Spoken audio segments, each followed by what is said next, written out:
Hello, everyone, and welcome to the webinars hosted by EDB. My name is Monica, and I am part of the marketing team here at Enterprise DB. I will be your host for today's webinar, PostgreSQL as a strategic tool. I'm joined by Jan Karamans, Director of Sales Engineering here at EDB. Before we get started, I just want to go through a few housekeeping items. This presentation is being recorded. We will be sharing the recording along with the slides after the broadcast. The lines are currently muted. If you have any questions, please feel free to submit them in the questions panel, the Q&A panel you see at the bottom of your screen. Today's session is scheduled for 1 hour. We expect the presentation to last most of our time, and we will allocate any extra time for Q&A. If we do not have time to address all questions, we will follow up afterwards with any attendee whose questions was not answered. And now, without any further ado, Jan, over to you.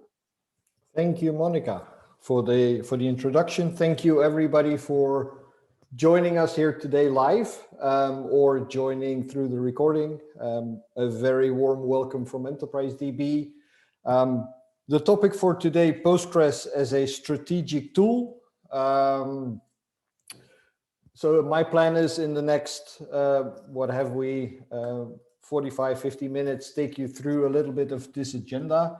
I wrote, who is EDB? What I'm actually wanting to do is actually take you a little bit through where did Postgres come from? How does EDB fit in this picture? And kind of where do we position ourselves?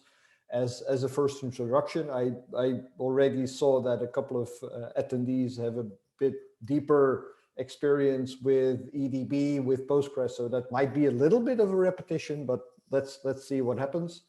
And then kind of dive into, if we have Postgres, how can we see this as a tool that you can use really strategically to drive some of your projects and some of the ambitions you might have within your company or organization forward, actually to really get benefit from this thing called Postgres, and actually what are some of the characteristics that it brings for you to kind of go forward with this. So let's just dive in. Who is EDB? And with that, I always like to start with this super intricate slide that actually talks about history. There was a guy called Dr. Michael Stonebreaker, and he paraphrased, those who forget the past are doomed to repeat it. This for me always was a very major driver to start with a little bit of history. Where actually does Postgres come from? So I'll be super brief. 1970s, Christopher Date and Theodore Cott wrote relational database theory, which is the foundation of basically the definition how we work with data compared to the traditional systems, which were hierarchical databases, or what we would call today document databases, the Mongos and Cassandras of this world. Date and Cott wrote that. They implemented that in System R, a first real implementation of relational database theory. They did that at IBM. IBM, the mecca of relational databases. IBM also created DB2 based on relational database theory. In that time, there was this guy running around in Silicon Valley. He was working on a project for the American government. And he was actually looking for a bit of technology to answer some of the requirements of that project. And he got wind of System R and adopted it and kind of created a solution for that. And he named his solution after the project he was working for. As you might all be able to guess, this guy was Larry Ellison, and his company, which was named Software Laboratories, was then named Oracle, after the Oracle project for the CIA. So this is where Oracle technology is based on the same technology as IBM's DB2, which is System R. There was another guy also looking for a project to start at Berkeley University. And as I named him already quickly before, Dr. Michael Stonebreaker, Turing Award winner, also got wind of System R and actually started at University of Berkeley devising Berkeley Ingress. Ingress, based on relational database theory, was his implementation. He took Ingress to the commercial market, created Ingress Corporation that we might all know, which exists still today. Got a little bit tired of that. Is an interesting webinar. If you would search for the land sharks are on the Squawk Box, you will find a presentation by Mike Stonebreaker talking about his time with Ingress. He learned some key learnings there and actually returned to the University of Berkeley to start the post-Ingress project, in which he implemented some of these learnings, which of one was build an extensibility system in his post-Ingress project. Post-Ingress became Postgres. Postgres was given to the community, the Postgres Global Development Group, headed by Bruce Momjian. Bruce, who is still or kind of Mr. Postgres himself, and actually that brings us to today. So Postgres has this very strong foundation based on System R, based on relational database theory, is a very sturdy and proven product. And that's quickly what I wanted to show here. So that brings us a little bit to what is then EDB, founded in 2004.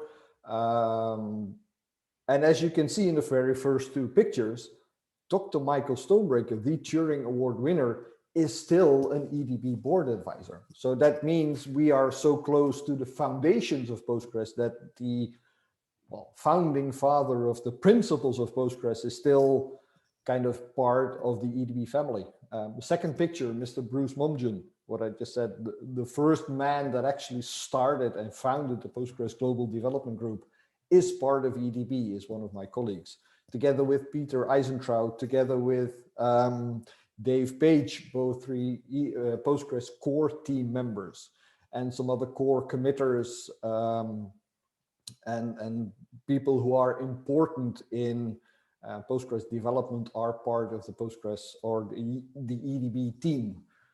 So 300 Postgres technologists, 26 Postgres community contributors. So really a very strong team around Postgres. What have we done in the Postgres realm, right? So what are some of the contributions? Looking from right to left, Postgres features that actually EDB built for Postgres, for the open source version of Postgres. And you know, we can read through this, but there is a lot of material dating back to version 9.6 up to version 12, where in the latest version, common table expressions, improved B-tree indexing, stored generated columns for indexing, things that EDB actually our engineering teams built for PostgreSQL.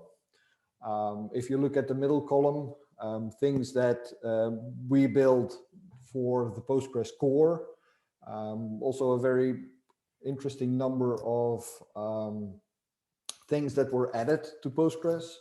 And in the left column are extensions that are either for Oracle compatibility, if that would be interesting to you, or would be things that are part of what we call the superset of Postgres. So there are a couple of things that EDB builds that our enterprise class users require, but which we are perhaps unable to position in the Postgres community because we can't get the buy-in, because Postgres community really doesn't see the added value yet or whatever, right? So we need to put that somewhere because we still need to have those capabilities available. So we put them in EDB Postgres Advanced Server, which is a superset of Postgres that actually then brings these things. What we do see happen often is that some of the things we build for this advanced server feature then still get attention from the community, get recognized by the community, and we're able to kind of move over to standard Postgres, as I always say. Why would that be interesting? Well, both Postgres get stronger, and for EDB, it means that these features get a lot more eyes and a lot more fingers on the code, right? If you put it in the community, because we only have a very limited amount of development capacity, and still a lot of these things that we need to drive and develop and kind of push forward. So that's what I wanted to quickly talk about here. This is kind of a quick recap. EDB has been driving Postgres for the last 17 years. Market leadership, a very interesting graph that I at least found was EDB acquired Second Quadrant, which was the second biggest contender in the Postgres space. And we actually found that there is a very big kind of complementary power between EDB and Second Quadrant.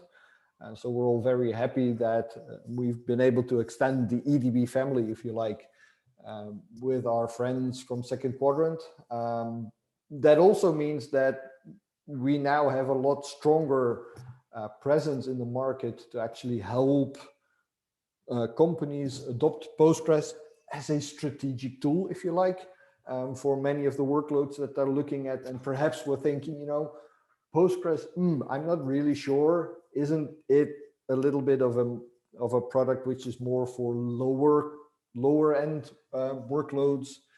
We can now really and truly say, you know, Postgres is a strategic tool that you can actually use for mission critical workloads, that you can actually use in this area and kind of help customers in that way forward with that adoption. So that also is a little bit the foundation under this webinar here today that we're going to go through. What does EDB then bring to the market? And as I am presenting this to you, I can now already say that this is a little bit outdated. We will be coming with a new complete or a little bit more extended platform moving forward. So as of the 1st of April, if I'm not mistaken, this will be extended, but we will get into that later, not in this webinar, but as we move forward. Currently, EDB brings Postgres, the Postgres that is the standard Postgres that Bruce is working on, that is available over PostgreSQL.org, and which is the trusted open source version of Postgres for everybody, free to use.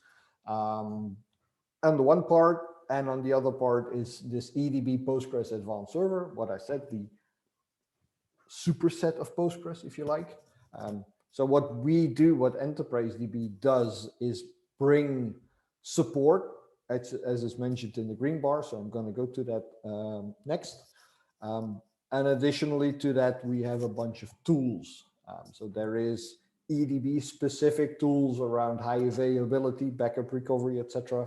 But there is also an expanding and growing number of quote unquote open source tools or community tools, or at least software which is not being developed necessarily by EDB alone, that is being supported and being part of the offering that we help our customers with moving forward to really, again, position Postgres as a strategic tool. In the green support bar, the pieces that are actually part of our support. So there is Postgres technical support, meaning I am running this database. I have questions about what does my application need to do when it runs on it? How do query optimization, what does that look like? How do I actually build a highly dependable, highly resilient environment on Postgres? So a lot of those questions you can pose to our Postgres technical support, the how-to questions. We have DBA services. That means where technical support is a little bit more reactive, you find something in your environment, there is something you run into and you need help, you can call EDB Postgres technical support and get the answer. If you require a little bit more, like I don't want to have to do this myself, but I actually just want to have the call, we found this and we fixed it for you, then these DBA services would be a little bit more where you wanted to go. And finally, the technical account management is actually moving forward. I need Postgres is already strategic to me, or I'm getting there, and I need a much closer integration between my IT environment and EDB's product development, product support, and all those different functions you have within Enterprise DB. A technical account manager would be the liaison between those two kind of entities and actually help accelerate the adoption and the implementation of Postgres. So that would be the support layer. And then finally, around expert services, figuring out together what I said, how am I going to build a solution that meets the requirements I have for my project? And how does Postgres fit in that? Based on that solution, how do I actually deploy that in a meaningful way and actually help get me over the first stumbling blocks that you might encounter when you start working with a new technology? So that is what quick deploy solution design. And so we got a whole bunch of these services organized around getting started with Postgres. So what is actually the challenge? And I alluded to that a little bit already. I have Postgres, which is arguably the best open source relational database. But how actually am I going to work with this that I get the most value out of it? How do the people that lead this business actually do that? Where did they start? And how do I transition from my current IT infrastructure to that new infrastructure? Because there is a lot of parameters. I often make the comparison that there is water pipes in your wall. These are these old lead water pipes. It's not very healthy, but they are in the wall. There is also this new artificial or plastic water pipes. They are a lot more flexible. They are a lot more durable. They are not giving any lead or copper in the water. But I'm not really into ripping out my walls and replacing water lines, right? But how would I still do that? How would I get into such a project? So that is basically the big challenge we see with our customers that want to start adopting Postgres as this strategic tool. And the good thing is, we've done this for the last 17 years. This is what EDB is here for. We've worked with a lot of customers adopting Postgres, understanding actually what needs to be done. How do I break this up in smaller chunks? How do I start implementing this? How do I make my first steps with Postgres? And how do I get this technology under my belt? And what we therefore also see is that, open source is really winning in the RDBMS space. I've done a couple of webinars or a couple of presentations on the adoption of open source for relational database theory. What we've seen, I don't know, 20 years ago is Linux coming, and everybody was saying, Linux, that sounds interesting, but it's created by a bunch of funny stuff smoking guys in an attic or in a basement, right, coding away. I'm not gonna put my mission critical applications, the stuff I actually earn my bread with, I'm not gonna put that on an operating system which was built by a couple of these weirdos, right? If you look today, Linux has taken over effectively, what is it? Stats differ a little bit, between 60 to 80% of all server operating systems are based on Linux. This same change, this same wave, if you like, of open source is now also coming to the RDBMS space. Relational database systems are being replaced by open source. And these are some of the numbers. By 2022, 70% of all new in-house applications will be developed on open source database management systems. And they will start replacing RDBMS current existing proprietary relational database system. So that is IBM's DB2. We see a lot of that. Oracle, obviously, this has been one of the spear points for EDB for a long time. SQL Server. What we see coming up also, though, is replacement of MongoDB, Cassandra, and a lot of other databases, which are special purpose databases, if you like, that are now being converted to use a general purpose open source relational database system as Postgres, which has this extensibility system in it. And I have a slide that talks into what some of those things could look like. And by 2022, more than 60% of all global organizations will formalize, I'm just going to read this for a bit, will formalize their management of internal skills and related standards to open source database management systems to enable better use of open source in production. Today, already, every single organization has some kind of Postgres strategy, right? So this is not something that is new, that is emerging. It is something which is on a maturity trajectory, right? So we are collectively looking more to how can we start using open source more strategically in organizations.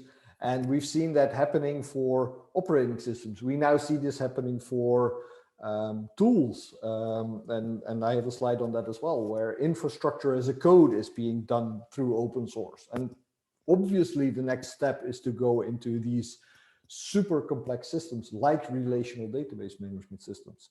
And we're actually step by step replacing all of those also with open source solutions.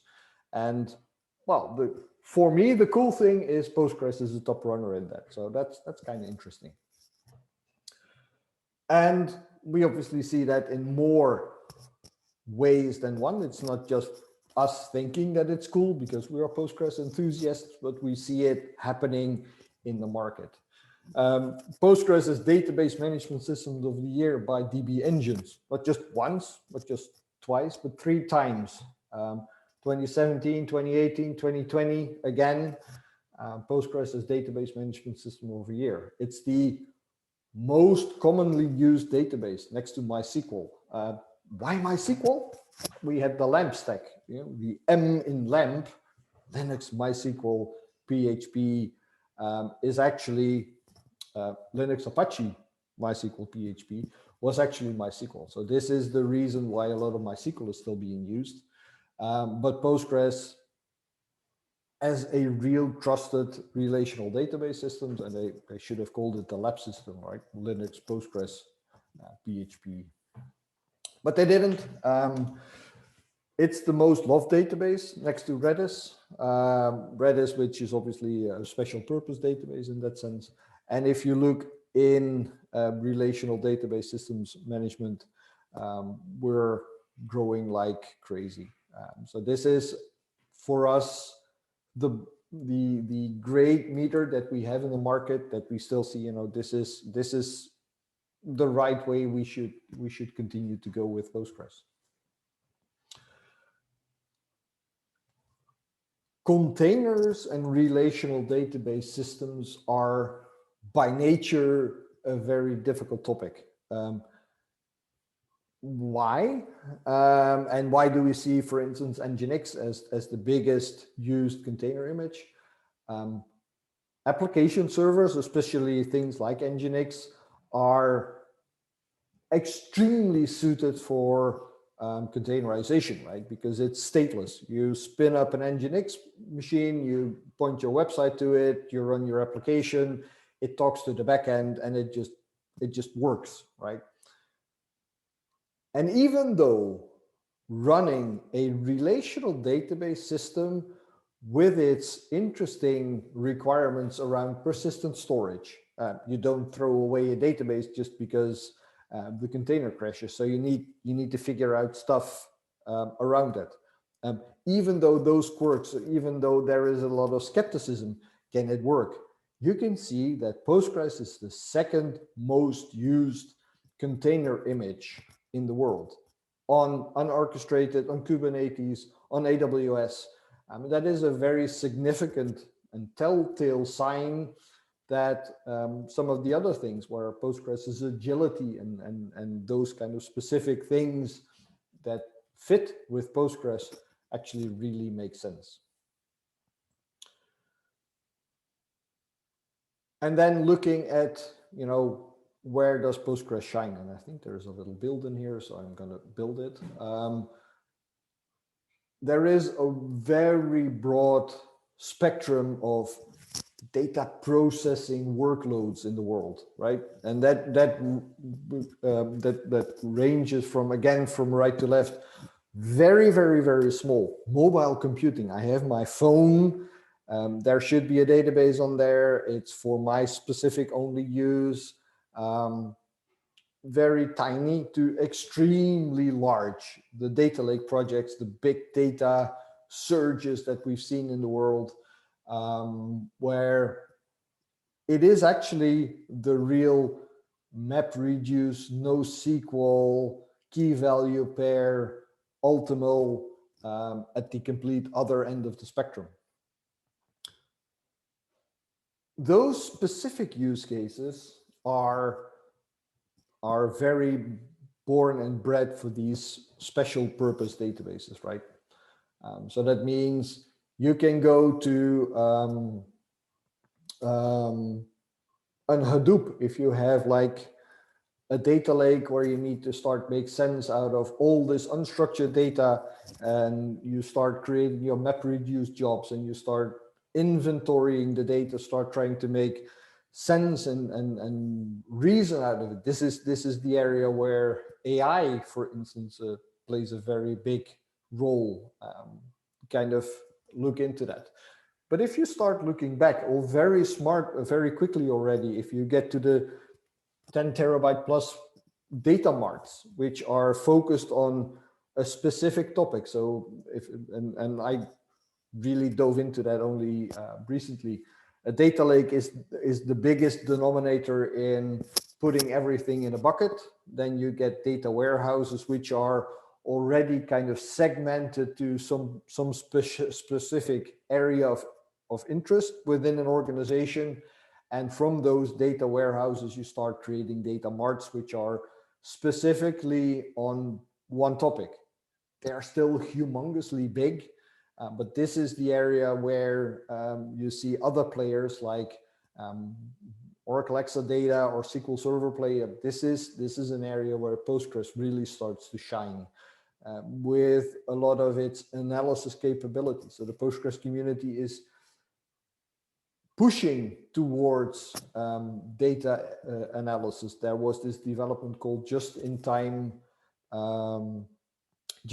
compilation inside the processing engine of Postgres, right? Where you can actually optimize queries automatically inside Postgres, which adds a lot of power to the analytic capabilities. And Postgres is going forward in that area more and more, basically. So that is one of the areas. Data stores, systems of a record, and now we get more to the middle part of the area where Postgres actually shines. These are the things where we see a lot of movement. If you look at systems of a record, system of engagement, data stores, those are the general use cases where we are moving the most quickly from the traditional proprietary systems to open source solutions such as Postgres. And just perhaps one or two words on open source. I'm aware that I say open source, and I know a lot of other solutions are open source as well. You might argue. I just wanted to distinctly at this point make the differentiation between open source and community open source. So you can still be on an open source system, but then be on a vendor-driven open source system, meaning that you can actually look at the source code, but can't really influence it because the development is still driven by the company. The difference with community open source projects in that sense is that the development is not done by any company. EDB is not building Postgres. We are contributing to Postgres. Postgres is being built by the Postgres Global Development Group, which means Postgres is from everybody and Postgres is from nobody. Why do I say that at this point? If you look at the use cases around Postgres, if you look left and right, there is no saying that even though these 5 are now the yellow ones, that we won't extend in the direction of data warehouses or that we won't extend in the direction of mobile computing. Because you can take Postgres and modify it in such a way that you can actually start doing even bigger workloads or even smaller workloads, or specialize in some of the other key areas in these kind of open source use cases. And that is something that differentiates Postgres in a phenomenal way from proprietary software, obviously, because that's being developed by one single company, and even from open source solutions such as MySQL, which are still being developed by either Oracle or MariaDB, if you look at the MariaDB origin of MySQL. So I just wanted to kind of quickly highlight that. This is where we see Postgres shine. And now it should advance. I promised to talk a little bit about the Postgres extensibility system and why some of these things are so incredibly cool. If you look at this picture, what you see actually is what we see in a lot of other organizations. It's got very much to do with the maturization of data management, data analysis within organizations, right? So we've got these legacy systems built on Oracle, Microsoft SQL Server that do ERP, CRM. We all started doing that in the 80s, right? Where we had these really traditional systems like SAP or what have you, Oracle E-Business Suite, ARM, HR solutions, so human resource management systems. They were built on traditional systems of record. From those systems, we started making data warehouses because we wanted to analyze and get a broader insight into the data that was actually living in these data warehouses. We started adding big data. The big data solutions came with Cloudera, with Hadoop, with Hortonworks. So we started adding more data to that. We had event data capture, or from clickstreams, from processes within a factory where a lot of measurement data came from. Those are being captured in those event data capture systems. But now we've got all these silos within the organization, and it doesn't really make sense, because how can we get more information out of these silos?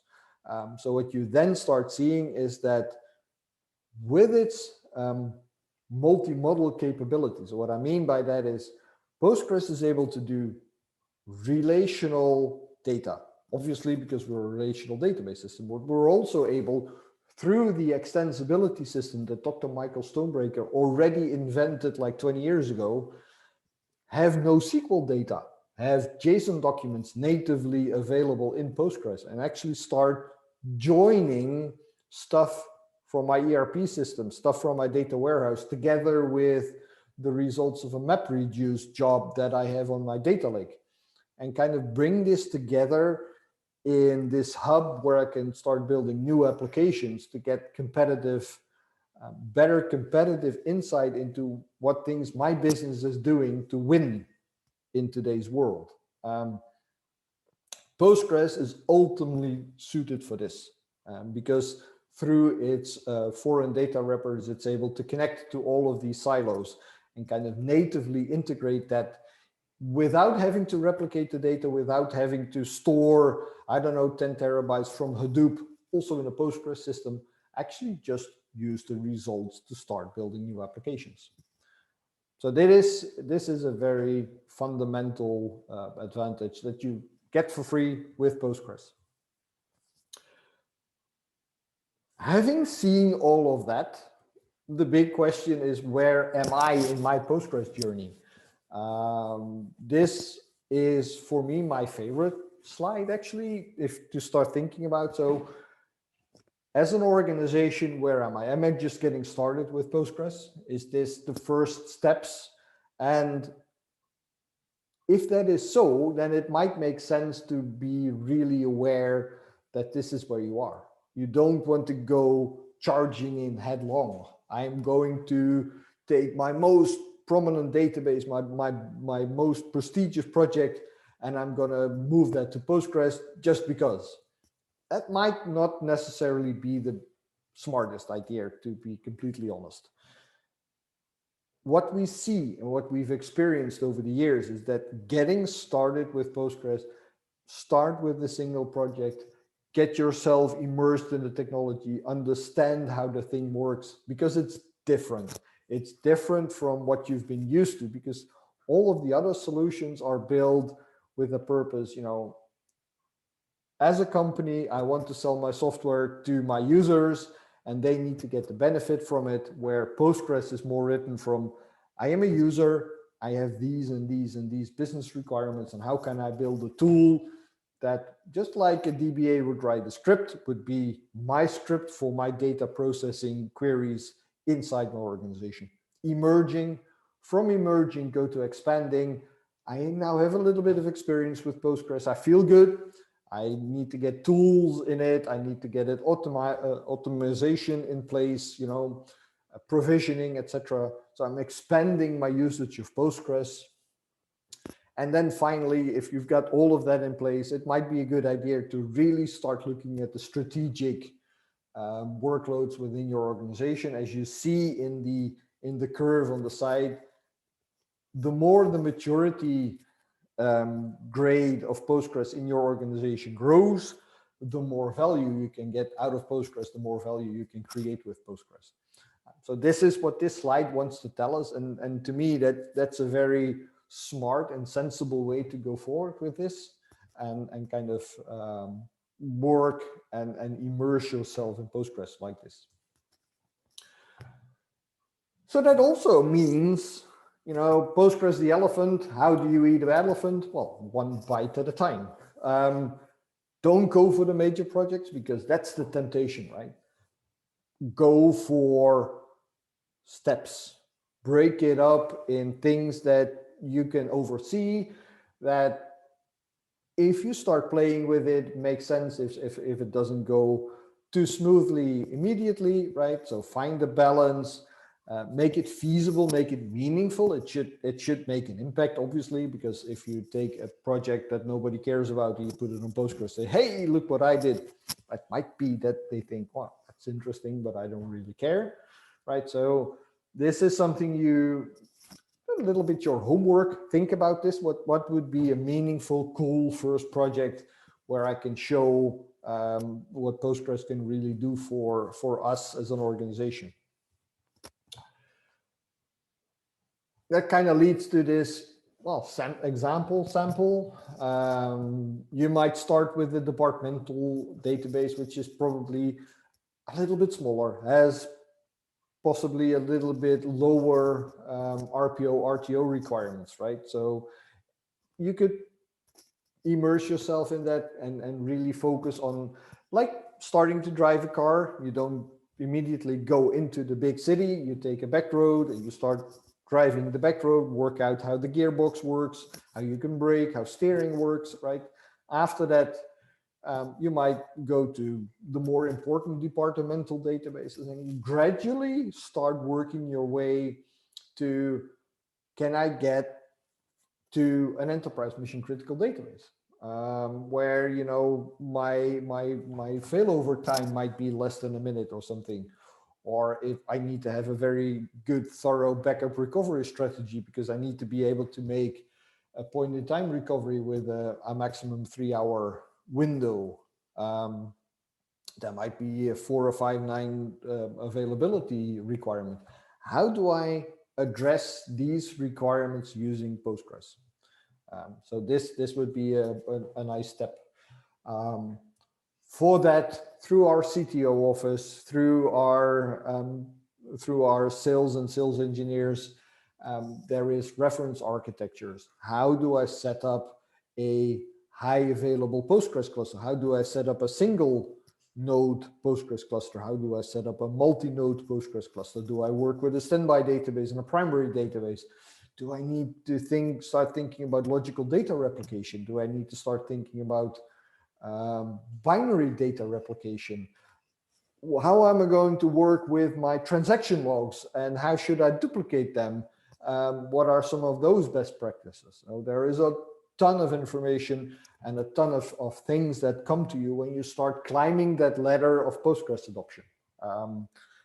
And we've got your back because we've done this a number of times, countless of times, and there is a lot of this information available for you to kind of start working with. So that would be something to help you move forward. A little bit on cloud, and I know we talked about containerization earlier, right? Some of the things, why would you want to do this? We think we have a very good solution to help you to the next level of automation, in this case, with Kubernetes, with containerization. So we're working on specific Postgres images that will align with the cloud native principles. You might have heard about cloud native. This is something where we can spend a webinar specifically only on what is cloud native. These cloud native principles, which do not mean it just runs in the cloud, but there is an extensive set of principles that actually adhere to the cloud native initiative. And we're part of that. Our images adhere to that.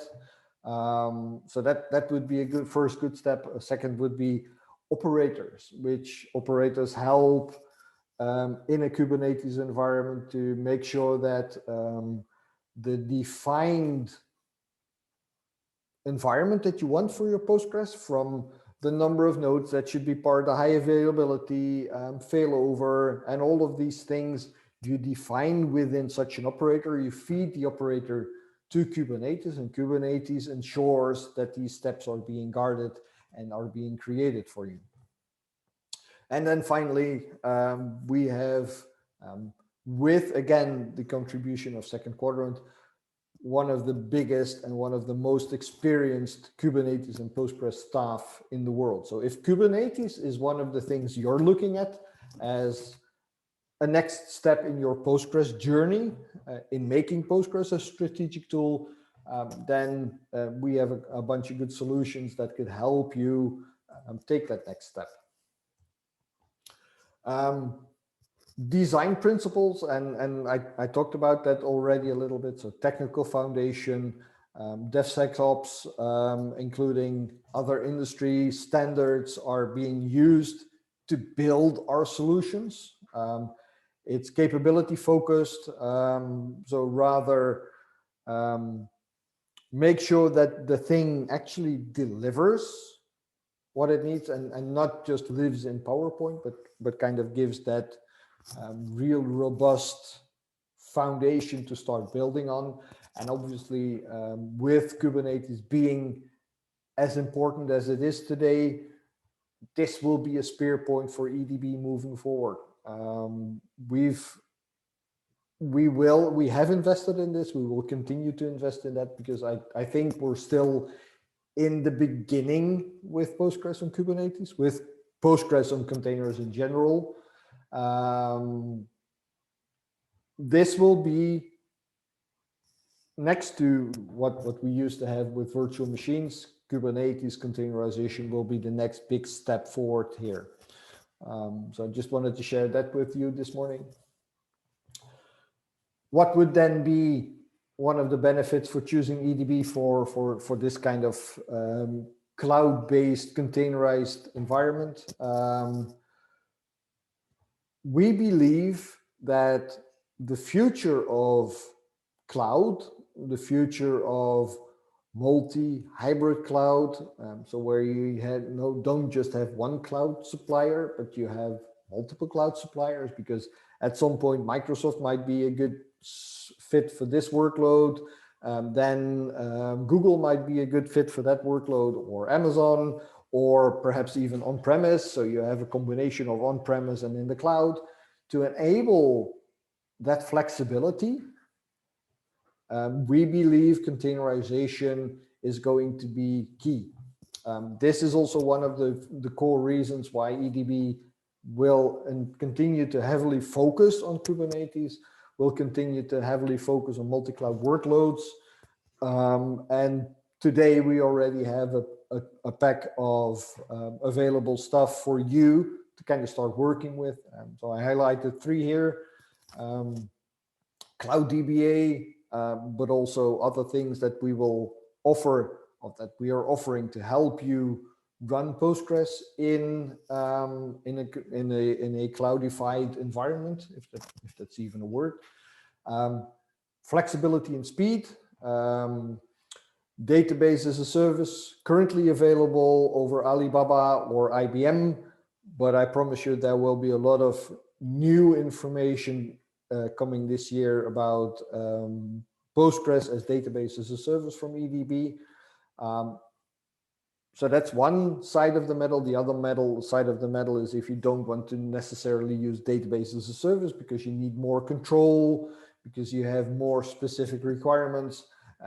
Today you can already run the same Postgres everywhere, if it's on premises, if it's with private cloud providers, if it's with public cloud providers, if you're working with HPE GreenLake, if you're working with Nutanix.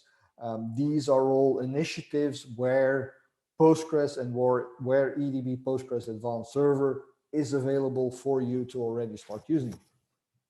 And then finally, as I alluded to in the previous 2 slides, is with this flexibility using containerization. This is a very important step forward.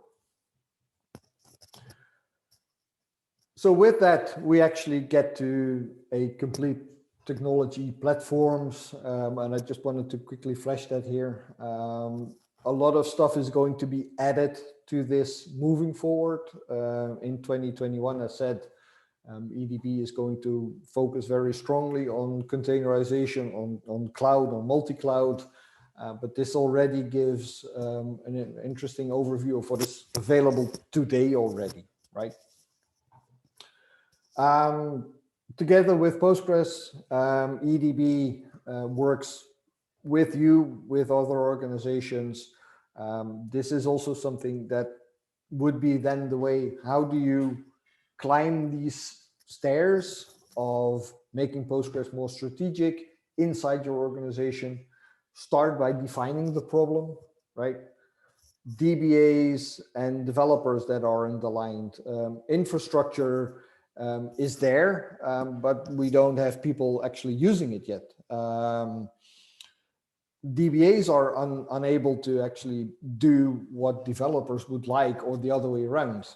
So from those problem descriptions that might be specific for your organization, you can actually start evangelizing, making sure that you take the people by the hand, show them what Postgres can do, show them how this can help them be more successful, right? And then finally move into enablement. Make sure the DBAs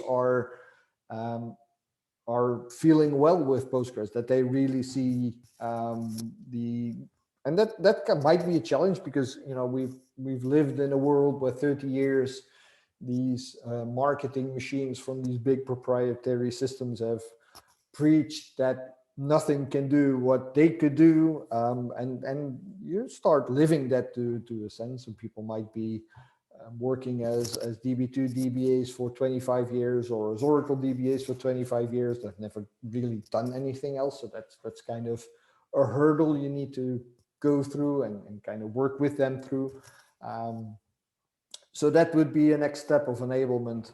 for you to start really driving that success with Postgres. And then we get a little bit into automation, open source, agility. Agility brings speed and scale. So that is a little bit where when we start looking at, okay, we've now seen Postgres, we've now seen all of the steps that we actually need to do to get forward. So how do we start actually implementing that? So there is a lot of technologies out there that really help this deployment automation, Terraform, CloudFormation, Ansible.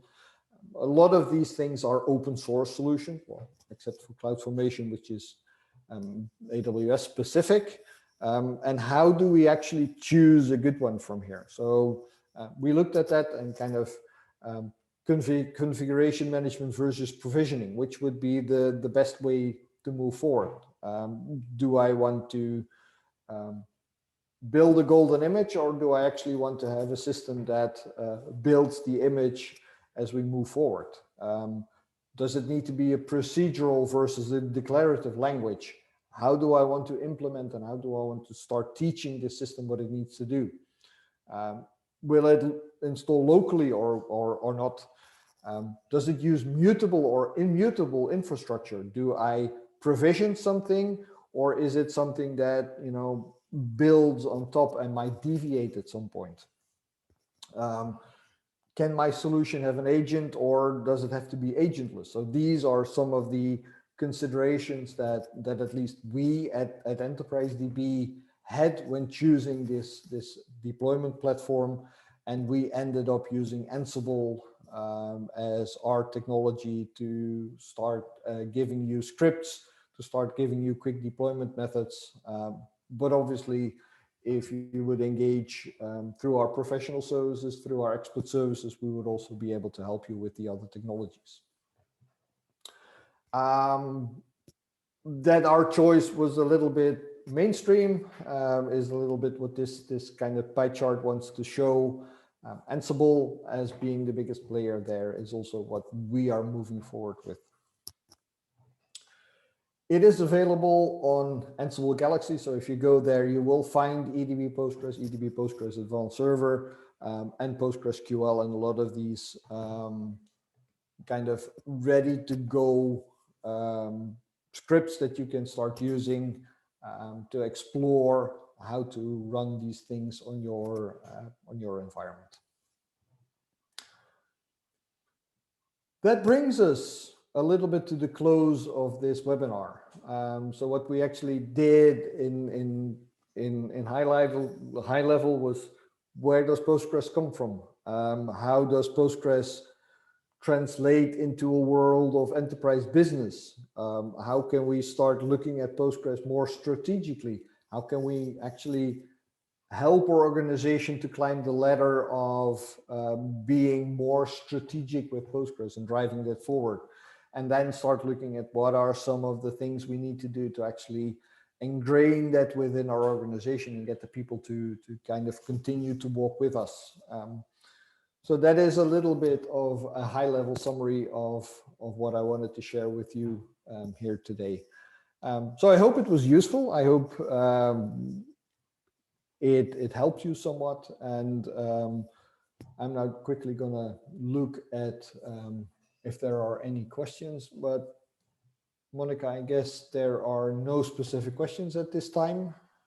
At this time, we do not have any questions. I received a question about the recordings. Well, I will be assuring everyone that they will receive in their inboxes the recording of the session and the slides as well. Well, this takes us to the end of today's session. Well, Jan, thank you very much for this Welcome. insightful session. And thank you everyone for joining. You can check EDB website for the next webinars. We have another English webinar on March 2nd, as you can see on the screen. It's remote DBA services. And we do have some other webinars in other languages lined up, so you can check those in the EDB website. And well, thanks again for joining everyone, and see you around.